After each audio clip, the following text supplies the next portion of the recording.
This is Talking Drupal, a weekly chat about web design and development from a group of people with one thing in common. We love Drupal. This is episode 343, Marketing Automation with Mautic. Welcome to Talking Drupal. Today we're talking about marketing automation with Mautic with Ruth Cheesley. Ruth is an open source advocate with over 18 years of experience using and contributing to many different projects. Having served on the community leadership team of the Joomla project and built a full-service digital agency, she now works as the Mautic product lead at Acquia, supporting the community who built and maintains the world's first open-source marketing automation platform. Ruth is a lover of cats, a keen runner, and is based in the east of England. Ruth, welcome to the show. Hi, thank you for having me. I'm John Picozzi, and today my co-hosts are Nick Laughlin. How's it going, Nick? Good afternoon. Looking forward to learning about Mautic today. And joining us for his last show, Mike Anello. Hey now, for the last time. Oh, I'm sure you'll be back. And you made it safely back from Dev Days. Glad to see that. Dev Days was, well, I saw Ruth there. Ruth and I hung out at Dev Days a little bit. It's a great event. I cannot recommend it enough. It's fantastic. Right. Maybe next year I'll have to fly across and attend. It sounds like it was a good time had by all. So in the spirit of Mautic, our module of the week this week is Webform Mautic. Mike, can you tell us a little bit about that? Yeah, so I feel like we're almost putting the cart before the horse here a little bit because we haven't really defined Mautic yet. But Webform Mautic is a module that allows you to integrate your web forms with Mautic. Now, maybe I'll tease it a little bit. Mautic is a marketing automation tool, as you said a second ago.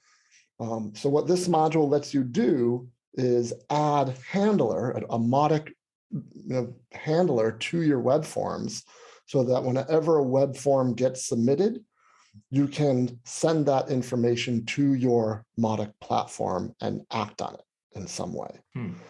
So it makes it dead simple, just like if you add an email handler to one of your web forms, you enable the Webform Mautic module. I believe it's dependent on the Mautic module as well, kind of the base Mautic module. But you add a handler, and then you just basically point it at I'm not sure the right noun here, maybe Ruth can help me, at the right endpoint or the right place in your Mautic installation. And when someone fills out a web form, maybe they get points, towards their overall user score in Mautic, or maybe that kicks off another action in Mautic. But it's just a really dead simple way of integrating forms on your site, web forms on your site specifically, with Mautic. I use it on the Drupal Easy site as well. Awesome. So that's super informative, and I can see how that would be useful. I think a lot of people are always trying to get information back to the other platforms that they use. So that seems pretty useful. All right, let's jump into our primary topic. And before we get too far down the Mautic rabbit hole, Ruth, let's back it up a little bit and just explain to everybody what marketing automation is. Yeah, sure. So I guess when people think about email marketing, they tend to think about the sort of traditional email marketing where you're using a tool, and that tool, maybe you capture someone's name and email address and they go into that tool and you send emails out, and you're tracking at a basic level who reads what they read, what links they click on. But that's very much in a silo.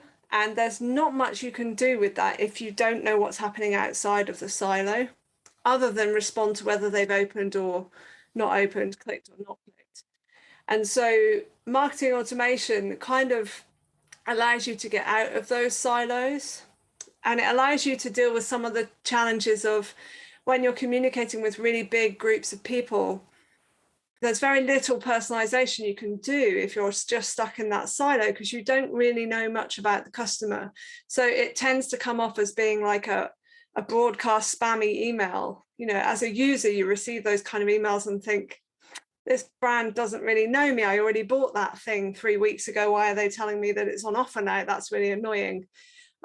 So it's about kind of a combination of having the right tools to be able to do more than just what you know in email, but bring in the whole of the customer experience. So what's happening in your sales channels, what's happening on your website, what's happening maybe in store or offline, and bringing all of that information together so that you can then personalize how you're communicating to your customers in a much deeper way, a more effective way, but also so that you can segment those groups down into relevant interest groups and then make sure that you're giving them the right information based on what you know about them. And that might be through email, but it could also be that you send SMS messages. It could be that you use pop-ups on your website that are personalized.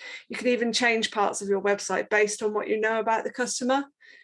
So it's sort of like taking your marketing to the next level and automating as much of that as you can in a good way, basically, for the benefit of the customer, and keeping that customer journey really at the heart of their whole digital experience, from the website through to everything that they engage with you in. I think everybody understood the example you gave, because I think everybody, all of our listeners at one point or another, and this is a blanket generalization, I realize that, bear with me, have bought something and then have gotten either the Facebook ad or the email afterwards that's been like, hey, here's this great thing. And you're like, I just bought that. So yeah. The fact that like behind the scenes marketing automation could help to alleviate that or even improve it, right? Mm-hmm. Is I think super beneficial. Yeah, and it can also help improve things in the business side as well, because you can understand more about cart abandonment, for example, people who've got to a certain point and then they've stopped, and you can try and nurture them back into the process. You can pick up on people who might be like on the road to complaining or having a bad experience based on what they're looking at on your website, and flag that up to their account manager to give them a call before they've even reached out to you, for example. So there are lots of ways that it can also benefit the business side of things as well as the customer side of things. It can give you lots more intelligence. Yeah. So like marketing automation, and again, this is like my own feeling on it, like feels kind of like a not so much a dirty word, but like almost like a bad thing. Like, hey, you're trying to like automate your marketing around me to like draw me in, right? But it also could be a great form of like customer support and customer service, right? If you can, if you're in tune, or your marketing automation is in tune enough to say like, hey, this person's having a problem, we should like preemptively reach out to them and say, hey, we noticed these things, even though maybe that's a little creepy. Like, we noticed these things, like, can we help? Right. And it just improves our experience, right? Yeah, I mean, you don't want to do it in a creepy way. Like, by the way, we know that you accessed our how to make a complaint page, so we're calling you. But you would try and do it in a more natural way. But it can, it can even help improve the sales process. If you sell like totally different types of products and someone's interested in a particular type of product, you want to send them straight to the salesperson who knows about that product, not to a generalist. Yeah. So it can also help that. So you don't have to go through all of those steps as a customer before you get to the person who actually knows what they're talking about, because you've already done your research. You don't want to go through that again. So now as you kind of laid the framework of what marketing automation is, like, what is Mautic and what does Mautic provide to your customers? So marketing automation, like, you can have the tools to do it, but you also need the strategy behind it. So that's just a bit of a gotcha there, that you can have all the tools in the world, but if you've got a bad strategy, you're not going to do it well. So caveat. So Mautic fits into the tools bit. It's an open source marketing automation platform. It's run on Symfony. At the moment, we're on Symfony 4, and we've just had the sprint at Dev Days to upgrade us to Symfony 5. GPL version 3, so compatible licenses with Drupal as well. And it allows you can either self-host if you want to, if you've got the technical chops to do that and the infrastructure, Or we have various community partners who provide it as a SaaS model. So if you prefer not to go through the process of setting it up yourself, you can basically just pay for a username, password, and log in, and it's all set up for you. And it allows you to do all of what I was just saying through whatever channels you want to do it through. So a lot of people will start out with email because that's the one they're kind of familiar with. But out of the box, we support email. You can use SMS through Twilio. Focus items, which are like the annoying pop-ups on the website, but also the useful bars that tell you don't forget to use your coupon code, for example. You can do in-app notifications, browser notifications, all that kind of thing. And all of that can be personalized to the user experience based on what you know and provided in multilingual and so on and so forth. So yeah, and we integrate with Drupal, but also most other content management systems as well. So yeah, it's pretty cool, I think. And a lot of other people think so too. So, we talked a few minutes ago, we were talking about the module of the week that you can add a Mautic handler to a web form and capture data that way. What else, as far as, maybe we should start with, when you're actually on your Mautic installation, like what types of things are you doing? Are you, I know the answer to this, I'm kind of leading you, I guess, but one of the things I think is super valuable is, we use it to send out our newsletter every month, but we also use it, we set up the workflows, and I don't think I'm using the right noun. What's the right noun in Mautic? It's not. You can call it a campaign builder or journey builder. Those are the kind of words we use for that, Right. So can you tell us about that? Because I think that's probably one of the most interesting parts of Mautic and one of the most powerful. And that's, like you said a minute ago, where you can have the tools, but you need to have a plan. And that's where you can have a plan that you can kind of talk about with your marketing team in English and maybe like your technical team as well. And it's almost a one-to-one implementation of that English conversation, into a journey. So maybe tell us about that. Yeah. So usually those journeys are kicked off by someone filling in a form. So that could be one of your web forms, for example, or it could be a form on a landing page. You can create your own landing pages standalone in Mautic if you don't want to do it in Drupal. And so they come into the top either through filling in a form or being in a segment. So it could be that they meet certain criteria and you've put them into a list, which we call segments. And that can also kick off one of these journeys.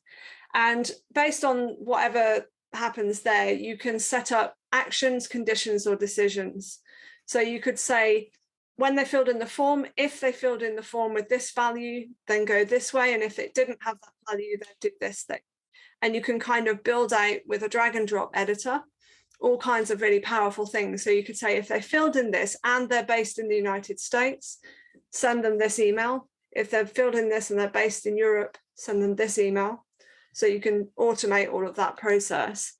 And there's also things like if they opened this email, which is a bit of a difficult one due to all of the things that have happened recently, or if they've landed on this page on your website, which is probably a little bit more reliable, then do these things. And if they haven't done these things, then do something else. And you can add a delay to say, like, if they haven't landed on this page within 7 days, then take this action, like follow up with another email or do some other action, highlight it for a sales team person to review, that kind of thing.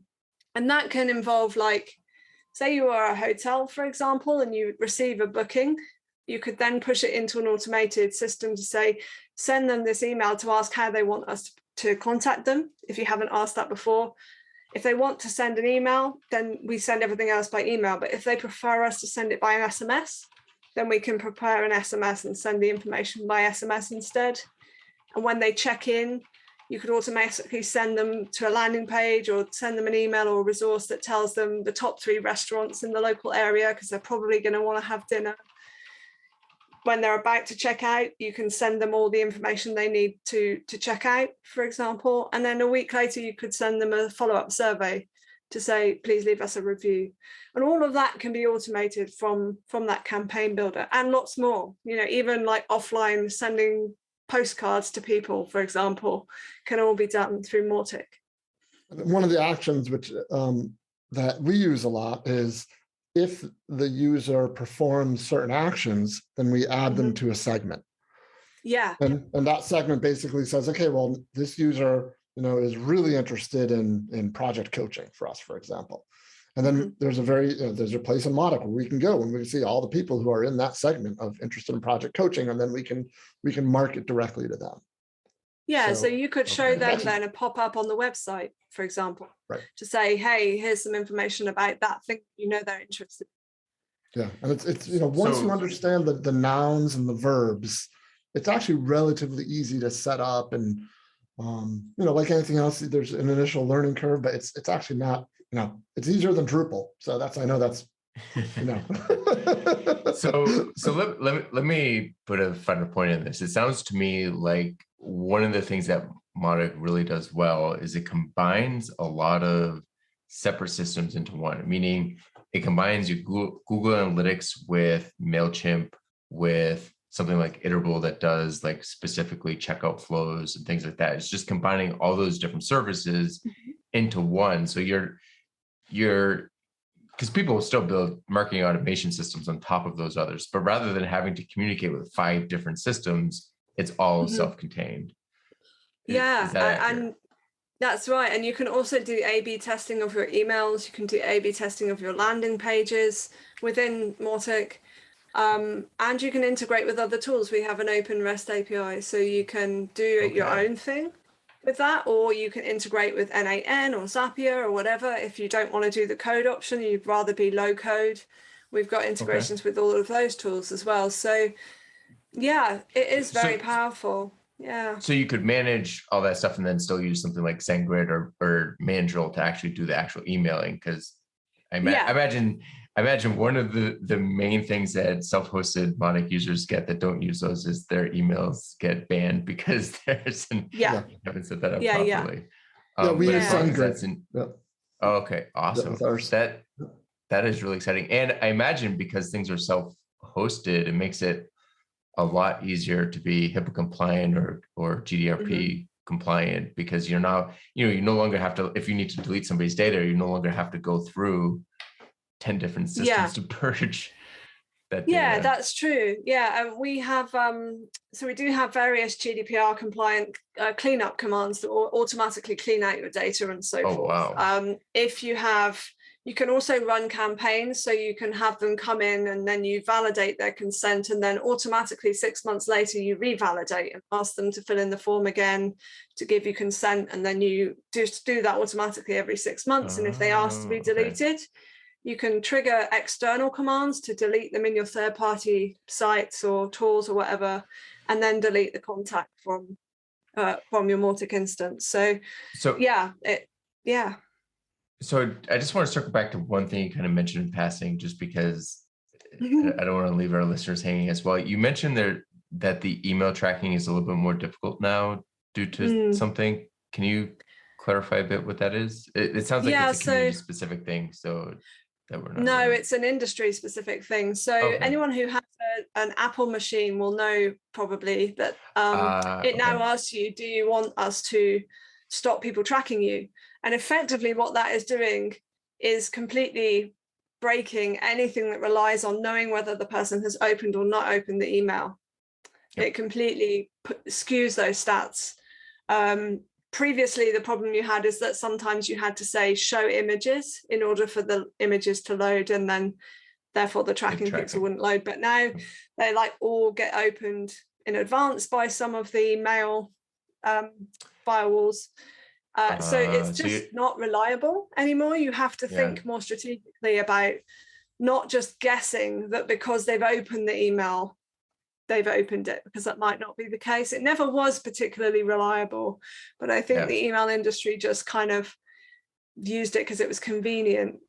Well, it also kind of changed it from it used to be a false negative, now it's a false positive. So sometimes people would open it and it wouldn't record that they opened it because they didn't have images enabled, but now it's recording people I was opening it that they didn't, and they didn't.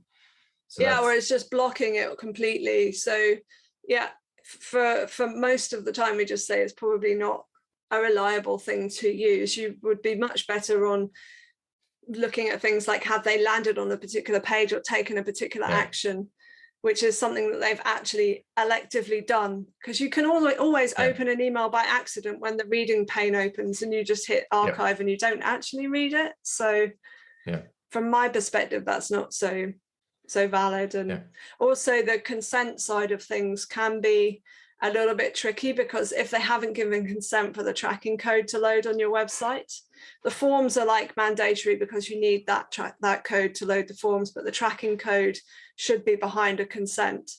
So you can't always rely on landed on a page because they may not have allowed you to have that tracking. So really it's also about like building trust with the customer, so they do choose to give you that consent and they understand how that helps. So thank you for clarifying. I have two questions on that note. Well, actually, I guess one question on that and one on something completely different. But I mean, you can still close the loop on that by doing link tracking, right? So they open the email, they click on a link, it goes to the site. The site says, hey, this was a link for this user. Like, hey, this person opened our email and clicked a link. Like, awesome, right? So that's kind of one way you could potentially get around that if they click on the links. Cool. Okay. So that's good to know. And then the other one here was under third-party integrations in the show notes here, I see that CRM is a possibility. And I'm wondering, do you need to integrate with a third-party CRM, or could you use Mautic as a CRM because it's kind of building that interaction profile for folks? It depends how much of the RM part you need to do, basically. So if you just need to see the customer and their profile and the basic information about what they're doing in emails and website, you could probably get away with using Mautic. You can also log manually emails and calls and notes and things, but it's not built to be a CRM. So as soon as you start to need to do lead tracking, lead scoring, nurturing, account-based management, it just becomes like trying to fit a round square peg into a round hole type situation. So usually at some point people will need to have some kind of integration with like a whatever tool you want. There are open source CRMs we integrate with. There's also things like HubSpot, Salesforce, and all of those things that are integrated with Mautic. Do you integrate with Civi CRM? Yeah, we have some Civi users in the community. Yeah. Okay. Yeah. Awesome. Okay, interesting. Because now I'm thinking like, oh, okay, like CRM stuff. So like, I mean, but you could still like track a lead in Mautic as far as like their interaction with your site and the emails. It just wouldn't like you wouldn't necessarily have like a flow to say like, hey, here's the lead from like first interaction to like closing that deal, if you will. Yeah, I mean, you can use points and you can use stages to approximate that kind of thing. So stages you can create according to your own workflow. It might be like top, middle, and bottom of the funnel. It could be cold lead, warm lead, hot lead. And you can create reports for that. And you could potentially build your own extension if you wanted to have something within Mautic that shows you that information in a more user-friendly way. But yeah, as soon as you need to start like tracking deals, for example, or anything like that, it just gets a little bit more complicated. Yep. There is a custom plugin that we've just open sourced from Acquia, which is in the very early beta stage with a couple of testers in the community, which is called Custom Objects. And that allows you to like create, say, invoices against a contact or whatever, deals against a contact. So potentially in the future, you could do that. But it depends how much you want to invest in having it all in there, or if you want to use a tool that's actually built for that. Right. Actually, that makes me curious. So Acquia obviously is supporting Mautic, but does Acquia use Mautic internally as well, or is this just a service that they're building for their customers? So Acquia uses Campaign Studio for their own marketing. They migrated over from Marketo to Campaign Studio, which is based on Mautic. Okay, good to know. So yeah, they do, and a lot of Acquia's customers use Campaign Studio as well. So very cool. So, obviously Mautic itself is open source. We've talked through that point. But the question is, and you have a great answer here, so I can't wait to hear it. Is Mautic free? Yes, in that it's free to download, install, and host and update it, whatever. You need to host it if you're going to self-host, so you have to pay for your infrastructure. You need to have the technical chops to maintain and secure the infrastructure and to maintain and secure Mautic. We do monthly releases, so you're going to be updating every month. So there is investment to be made if you're self-hosting. And so for some people, for that reason, they prefer to go with a SaaS provider because they haven't got the tech infrastructure or chops themselves to do that. But if you have, then, and you're doing it yourself, so it's sort of a cost to yourself, then it could be free technically. But yeah, there is an overhead. Like any software that you run, there is an overhead, and somehow that has to be paid for. So all of our, again, gross generalization, all of our listeners are familiar with Drupal, hopefully. Yeah. It's free like Drupal, right? So like there is associated costs. The software itself is free, no licensing fees, but there is an associated cost. Yeah, and like if you needed third-party plugins that you needed to do specific things, obviously they may actually be charged, much like in Drupal, I expect. Working with freelancers, for example, that kind of thing. So, okay, yeah. So it sounds like there are a lot of similarities between Drupal and Mautic. Can you expand on that a little bit? Yeah, I mean, very similar tech stack. So we're built on Symfony, which I think Drupal is not so recently, but moved over to Symfony. We've got actually quite a few developers who've been Drupal developers and their companies have started using Mautic. So they've actually started contributing in the Mautic community. We do things slightly funkily with some areas. So like there's upstream weirdness going on in some places, which we now have documented. So that helps people get onboarded a bit quicker. And the similar license, GPL license. So again, if you've already sold Drupal and your clients are already okay with the open source, then it's quite an easy sell as well. And I think there's a lot of crossovers between the communities. Like web shops often have to provide email marketing services of some sort. And generally they've tended to go with proprietary tools because there wasn't necessarily anything that's really good for customers out there, whereas now there is. So yeah. Interesting. So real quick, I just want to make sure I understand something. You mentioned Campaign Studio a minute ago. That's Acquia's branded hosted Mautic. Is that accurate? Yeah, that's correct. Yeah. The Campaign Studio is Acquia's branded hosted Mautic that they provide as a software as a service. They also have Campaign Factory, which is like a tool that sits on top of it that lets you manage multiple instances of Mautic. So say you're in a franchise situation or you're an agency with lots of Mautic clients, they have a tool that lets you sort of manage it at scale. So, all right. So like similar, like similar to Site Factory for Drupal. Yeah, very similar. Okay. Yeah. Same idea, but different open source product. Yeah. Exactly. Cool. Yeah. So we mentioned the Webform Mautic module. What other integrations are there with Drupal and Mautic on the Drupal side of things? I'm no Drupal expert, so I put my hands up and say I'm no Drupal expert. I do have to run the Mautic.org website, which is Drupal. So, but I was kind of drag kicking and screaming into that because I haven't used Drupal before that point. So I'm a bit of a noob. But we've got the default Mautic one, which is maintained by Acquia, and that puts the tracking code in all the right places. The Webform module, which is you've already mentioned, is for integrating your existing Drupal forms with Mautic forms. There's also one for paragraphs. So if you use paragraphs within Drupal, there's a paragraphs module to do Mautic forms and whatnot with paragraphs. So that provides I'm going to just kind of assume that provides a custom paragraph type that lets you embed a Mautic form in a layout. Is that right? I believe so. Yeah, it's maintained by Dropsolid. Okay. Yeah. Okay. And also, you can just integrate directly with the API if you've got some funky cool stuff that you need to do, or like some cool modules in your Drupal site, you want to push that information into Mautic. You can do it through the API, you can push stuff straight into the tracking code and so forth.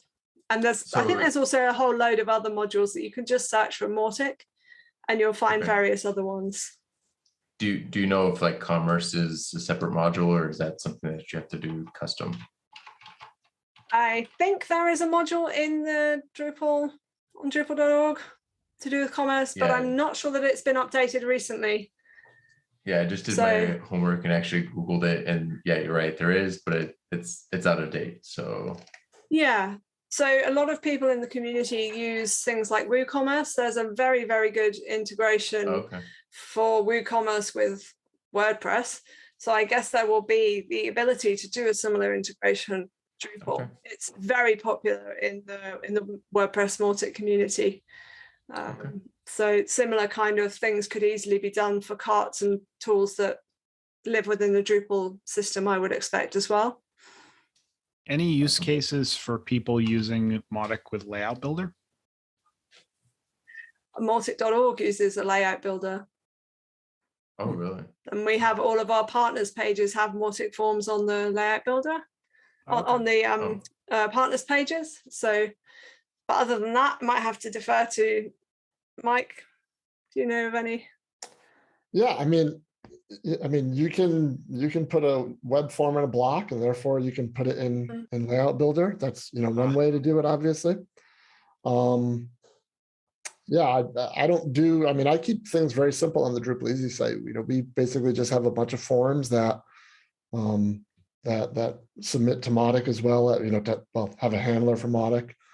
And then there are a bunch of there's a bunch of functionality where if someone visits your site and there's someone known who has met certain criteria, then as Ruth said, you could have a bar show up on the form automatically, and that's kind of all handled by some JavaScript that is available from Mautic. Interesting. So let's jump into the automation part of marketing automation, right? And just talk specifically, and I think we've touched on this a little bit, but let's get into some more detail on what Mautic can automate. I think it really depends on your strategy and as to what you want to automate and how you want to automate it. Anything to do with email. So sending drip content, if someone's interested in a particular topic that you are knowledgeable in and you want to educate them more on, you can do that through send one email, then a day later send another, then 2 days later send another, for example. That's a very, very, very easy thing to automate within Mautic. There's other things you can do, like if they are interested in particular topics, you can add them to particular segments, so you can automate what is actually showing on the front end of the website with dynamic content, for example, or changing what is actually shown within an email. So if they were a CEO, you could show a certain type of content, but if they were a marketing assistant, you could show something completely different. If they've already signed up to your newsletter, you could replace the newsletter sign up with another call to action, for example. So I'm curious about that particular piece, the A/B testing or the replacement. Is that something? So there's a bunch of tools out there that can do that kind of thing. Does Mautic kind of follow the same pattern where you're basically saying, hey, replace this div or this ID with this content, and you're building that secondary set of content in Mautic? Or is there something in Drupal where you can say, hey, if they have this profile in Mautic, show this. If they have this other profile, show this. But basically, my question is the A lives in Drupal no matter what. Is the B portion in Mautic, or is that in Drupal? So with dynamic web content on your website, you set up a div, which is we call it a slot, where you're going to push the content in. You create your default content, and then we push in different content from Mautic. But you can also integrate with other tools like customer data profile, for example, like Apache Unomi. And that allows you to do an awful lot more in terms of changing the content on your website. And that can also be fully integrated with Drupal and Mautic as well. So that's sort of like dynamic content on steroids, really. You can do an awful lot more with that kind of tool, because that's what it's really designed to do more effectively. And also there are other tools that integrate with Mautic that allow you to do cool stuff on your website. Like one of the products that Acquia has, personalization, that integrates with Mautic and Drupal as well. So, without putting my Acquia hat on too much. Well, so that was actually going to be a question. I wasn't sure if I missed a name change at Acquia or something, but can you kind of explain the difference briefly about between campaign studio and personalization? Like, what are the kind of buckets that those fit into? Yeah, personalization is much more focused, my understanding anyway, on what's actually happening on your website, and it's much more focused on, it's as was called lift in days gone by. Whereas Campaign Studio is much more focused on the whole of the digital experience. So integrating the two is actually a really powerful thing. It's a really powerful tool set to have, and putting a customer data platform behind it as well, so you can also pull in all of your e-commerce stuff, all of your point of sale stuff from your shop in the store, mash them all together, deduplicate them, figure out who's in the same household.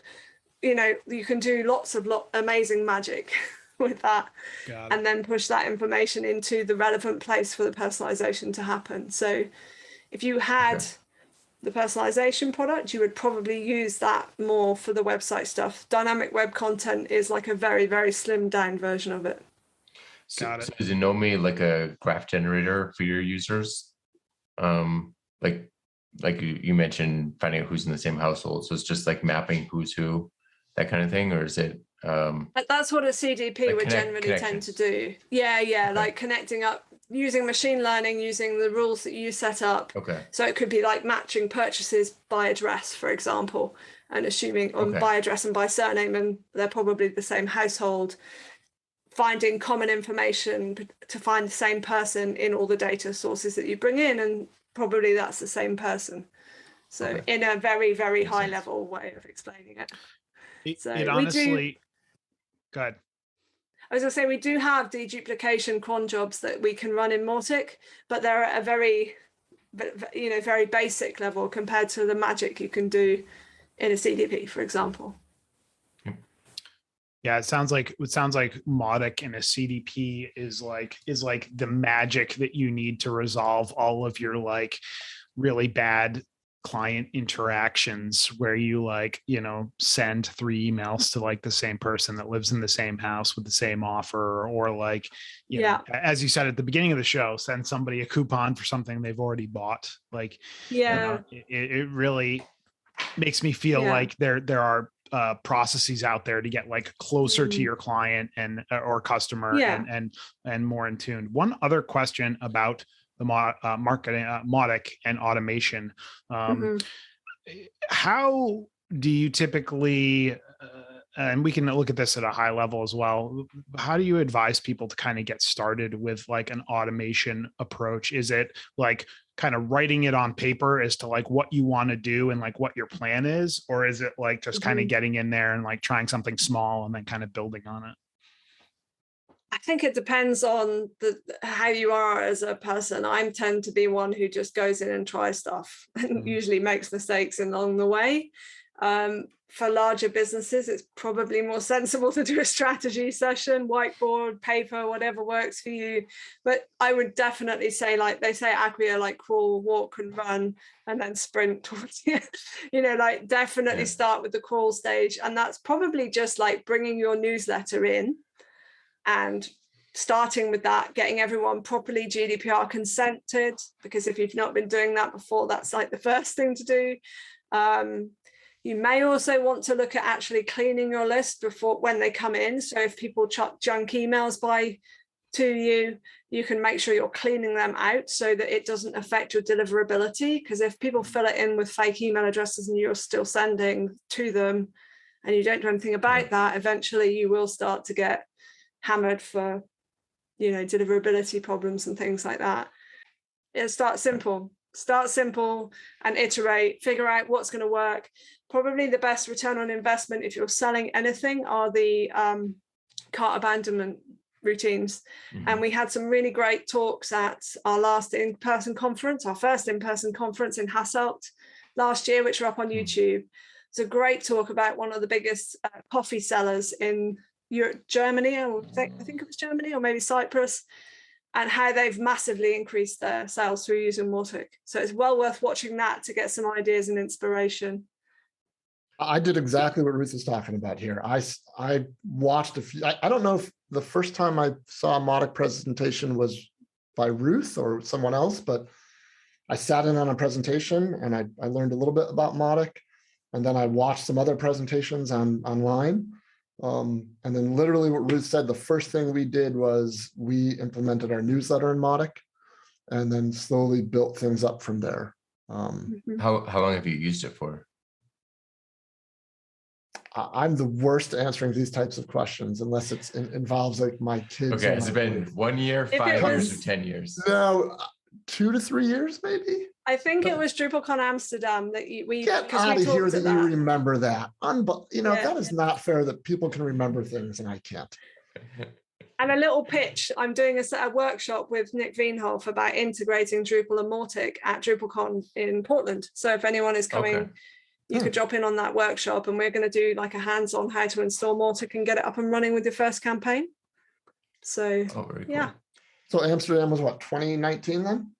Yes. All right. So Nick, the answer's about 2.5 years. 2.5 years. I can say with confidence. It's been about 2.5 years. We'll also drop a link to the workshop in the show notes if anybody's interested in that. Yeah. Cool. Perfect. And then before we move on, I did have something you mentioned kind of sparked a question for me too. So you mentioned one of the first things you might want to do is, move your newsletter in, which includes, your email list and then GDPRing them.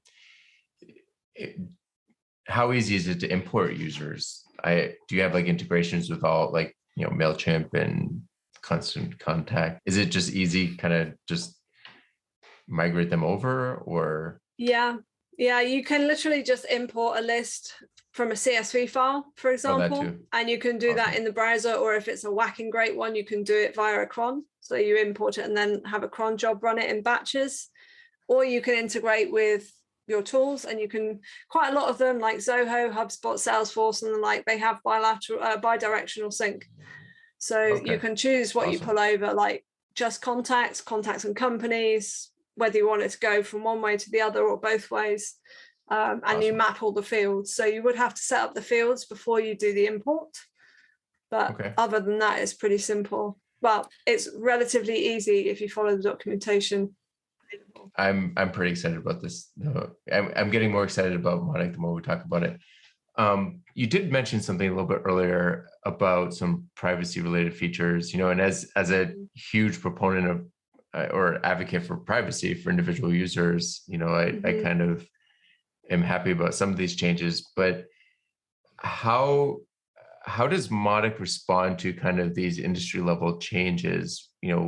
GDPR coming out was kind of the first real big shakeup in a long time, but California now has their data protection analog, and more and more countries and states are passing laws, and companies like Apple are making kind of massive changes to how this kind of thing works. How does Mautic kind of respond to those, and what's your thinking about that?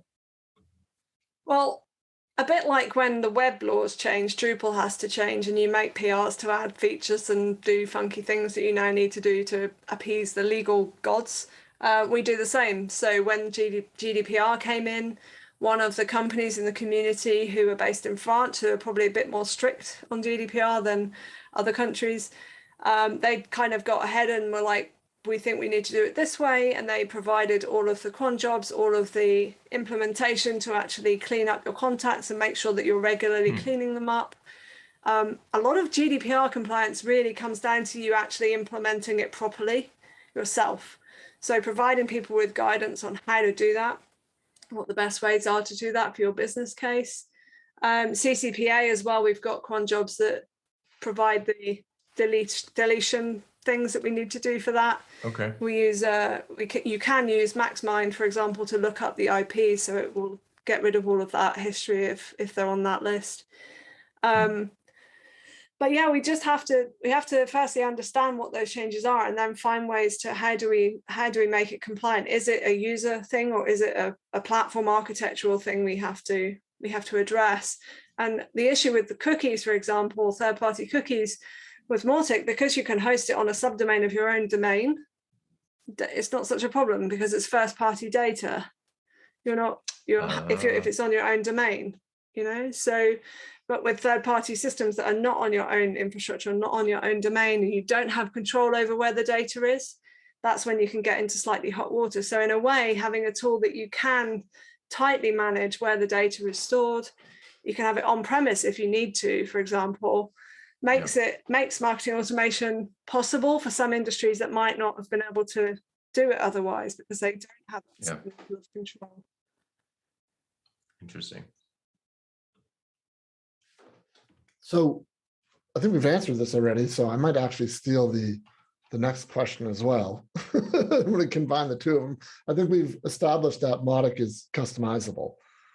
But what does that look like? So is it mainly customizable with integrations with other services, or are folks building kind of extensions to what Mautic is doing? Yeah, I mean, so some companies provide Mautic in a software as a service setting. So they need the ability to be able to completely customize the UI for the user interface, for example. So there are extensions out there that let you white label Mautic and make it your own brand. There's also extensions out there that adds extra functionality. For example, extending the maximum number of custom fields that you can have. At the moment, we're slightly limited because of the way it's been built. It's something we're looking at re-engineering, but at the moment you do hit a hard limit if you have like loads and loads and loads of custom fields. So there's extensions to sort of get around that. There's other extensions to do more interesting stuff with emails. And then there are the sort of integrations and plugins. So most of the email providers are supported out of the box, but eventually they will move to an external plugin. But for now, the likes of like SES, SendGrid, Mandrill, Spark Post, all of those, you can just choose it, put your API key in, and you're good to go. But other tools like an integration with Pipedrive or some other third-party tools, they are actually third-party plugins that you would have to install. And we now have Composer support, so you can do it through Packages. We're moving all of our developers slowly over to using Packages, so you can install it through our marketplace. So a couple other, kind of related things. So is there, similar to in Drupal, there's a recommended project template? Yes. Is there a Composer template to like get started with Mautic? Yes, it's called Recommended Project. And if you use Drupal, it will be extremely familiar. It came from Drupal. And where does a lot of this is community development done on GitHub or GitLab, or where is it this all happen? Yeah, github.com/Mautic/Mautic is the core repo. That's where all of our pull requests come. And we have a community handbook at contribute.mautic.org. And in there's a section on contribution, which gives you all kinds of different ways you can contribute to Mautic and how to get started, basically. Are these the open source extensions? And I think you call them extensions, right? What do we call them in Mautic? What's the noun? Plugins. Plugins, I'm sorry. Generally, plugins, yeah. So are those generally developed on GitHub as well? Generally speaking, yeah. Generally speaking, yeah. Certainly to be on the marketplace, they have to have a public GitHub repo. Sure. So, okay. Yeah. So I actually have a question that's going to combine Nick's previous question about privacy and security and Mike's current question about extensibility, right? Yeah. So while you were answering Nick's question, you talked about the fact that people can kind of get into hot water if they're using third-party systems. So they like have data in Mautic and then Mautic sending it out to Salesforce or some other third-party system. Okay. I'm wondering if there's a use case, or if you've seen somebody do this where they've basically installed Mautic. They have their own instance running, and they're basically using extensions, plugins to kind of pull data out of those other systems into Mautic, and then like kind of sanitize those other systems, so that way it is all in like one place where they can say like, hey, you want me to remove you here? I'm going to remove you from here, and like you're gone from everywhere. You could do that. And there is actually a company that I know who's using Mautic at ridiculous scale. They don't send a single email out of Mautic at all. They just use it for that purpose that you're talking about, which is deduplicating and sanitizing. So you can. Mautic, from a resource standpoint, Mautic itself, if you're not sending an awful lot of emails, will run on pretty small resources. But as soon as you start sending really large volumes, even if you're sending through an external provider, because you're getting the reads and the clicks and everything else coming back, it can be quite resource intensive. So that's when I was saying, like, it is free, but you do need to have the technical chops if you start to scale to actually be able to optimize it effectively. Okay.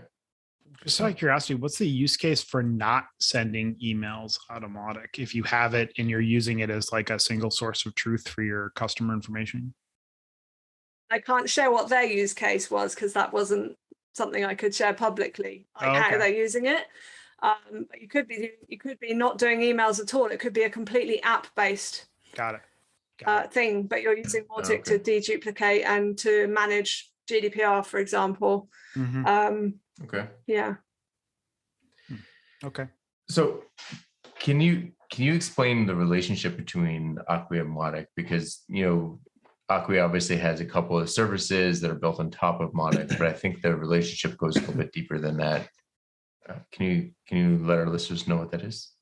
Yeah, so when Mautic was created open source, the founder also created a company to provide it as a SaaS product for businesses. And it used to be called Allied, and nobody understood what that company was. So it was renamed to Mautic Inc. And Acquia acquired Mautic Inc. back in 2019 to roll into their digital experience platform. They wanted the hosted service to roll into what is now Campaign Studio as part of the Marketing Cloud. Because Mautic Inc. owned the brand and owned all of the IP and everything to do with Mautic, they also sort of inherited everything to do with the community and the open source product as well. So there was lots of concern in the community around that time because people weren't sure if Acquia was going to close source Mautic and whether it was still going to be a thing or whether they were just going to abandon the community afterwards. So 2019 was a bit of a tough time in our community. Yeah. But since then, things have really grown. So I came in August 2019 originally as community manager, and then took over project lead a year and a half ago, I think it was. And they pay me. So I'm hired by Acquia as a full-time employee. 95% of my time is in the community, and the other 5% is dealing with the kind of community to Acquia relationship and making sure that Acquia is contributing when they need to be, and that the community stuff is coming back to Acquia in releases, for example. So they have the Drupal acceleration team at Acquia. There's two of us in the Mautic acceleration team, me and half a person, like half their time, which is John Linhart. So that it's a very small team compared to what is there to support Drupal.